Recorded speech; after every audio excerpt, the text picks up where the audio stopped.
विद्येचे माहेरघर समजल्या जाणाऱ्या शिक्षण क्षेत्राला काळिमा फासणारी एक संतापजनक घटना आज यवतमाळच्या अमरावती रोडवरील एका नामांकित उच्च तंत्र शिक्षण महाविद्यालयात घडली आहे। विभाग प्रमुखाने म्हणजेच एचओडी आपल्याच विद्यार्थिनीला अश्लील मेसेज आणि व्हिडिओ पाठवून तिचा छळ केला आणि आज थेट लगट करण्याचा प्रयत्न केला। मात्र या नराधम शिक्षकाचा डाव त्याच्यावरच उलटला।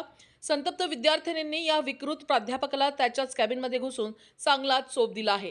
ही पीडित तरुणी जिल्ह्यातील एका बड्या मंत्र्याची निकटवर्ती असल्याची माहिती समोर येत असल्यानं जिल्ह्याच्या राजकारणात आणि शैक्षणिक क्षेत्रात मोठा भूकंप झाला आहे।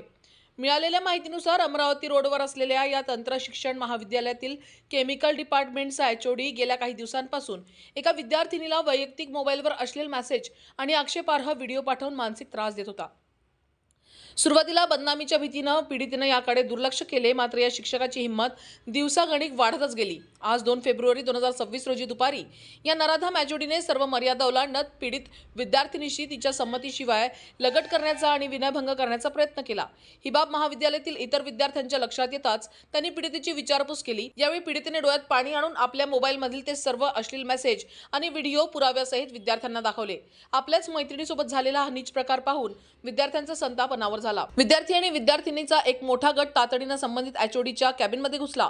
विद्यार्थ्यांनी त्याला मेसेजबाबत जाब विचारला असता त्या नराधमाने माफी मागण्याऐवजी उलट उत्तर देत उद्धटपणा केला।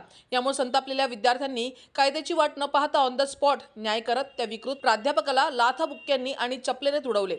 या धुलाईचा व्हिडिओ काही विद्यार्थ्यांनी मोबाईलमध्ये कैद केला असून तो सोशल मीडियावर वाऱ्यासारखा पसरला आहे। या प्रकरणाला आता राजकीय वळण लागले आहे। पीडित विद्यार्थिनी ही यवतमाळ जिल्ह्यातील एका वजनदार मंत्री महोदयाची अत्यंत जवळची नातेवाईक किंवा निकटवर्ती असल्याचे समजते। घटनेची माहिती मिळताच संबंधित मंत्र्यांच्या पीएने म्हणजेच खासगी सचिव तातडीने महाविद्यालयात धाव घेतली। त्यामुळे कॉलेज प्रशासनाचे दाबे दणाणले आहेत।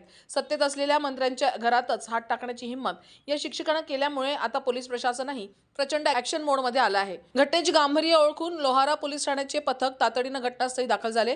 एवढेच नव्हे तर प्रकरण संवेदनशील असल्याचे स्वतः जिल्हा पोलीस अधीक्षक यवतमाळ यांनी महाविद्यालयात जाऊन चौकशी केली। या प्रकरणातील आरोपी एचओडीला पोलिसांनी ताब्यात घेतले असून त्याची सखोल चौकशी सुरू आहे। यवतमाळमध्ये शिक्षकांकडून विद्यार्थिनींच्या शोषणाची ही पहिलीच वेळ नाही। यापूर्वीही याच तंत्रनिकेतन विद्यालयाच्या संचालकाच्या शाळेत अशाच प्रकारची घृणास्पद घटना घडली होती। त्यावेळी संपूर्ण जिल्हा रस्त्यावर उतरला होता आणि मोठा जनभोक्ष उसळला होता। आता पुन्हा एकदा त्याच संस्थेशी निगडीत महाविद्यालयात हा प्रकार घडल्यानं विद्यार्थिनींनी सुरक्षित कुणाकडे पाहायचे असा संतप्त सवाल पालक वर्गातून उपस्थित केला जात आहे। सध्या हे प्रकरण गुलदस्त्यात ठेवण्याचा प्रयत्न महाविद्यालयाकडून केला जात असला तरी विद्यार्थ्यांचा आक्रमक पवित्रा पाहता हे शक्य दिसत नाही। मंत्र्यांचे नाव यात आल्यानं आता पोलीस यावर काय कारवाई करतात, त्या विकृत एचओडीवर कठोर गुन्हा दाखल होतो की नाही याकडे संपूर्ण जिल्ह्याचे लक्ष लागले आहेत। सध्या महाविद्यालयात तणावपूर्ण शांतता असून लोहारा पोलीस या प्रकरणाचा पुढील तपास करत आहेत। या नराधम शिक्षकांचे निलंबन आणि अटक होईपर्यंत विद्यार्थी मागे हटणार नसल्याचा इशारा देण्यात आला आहे।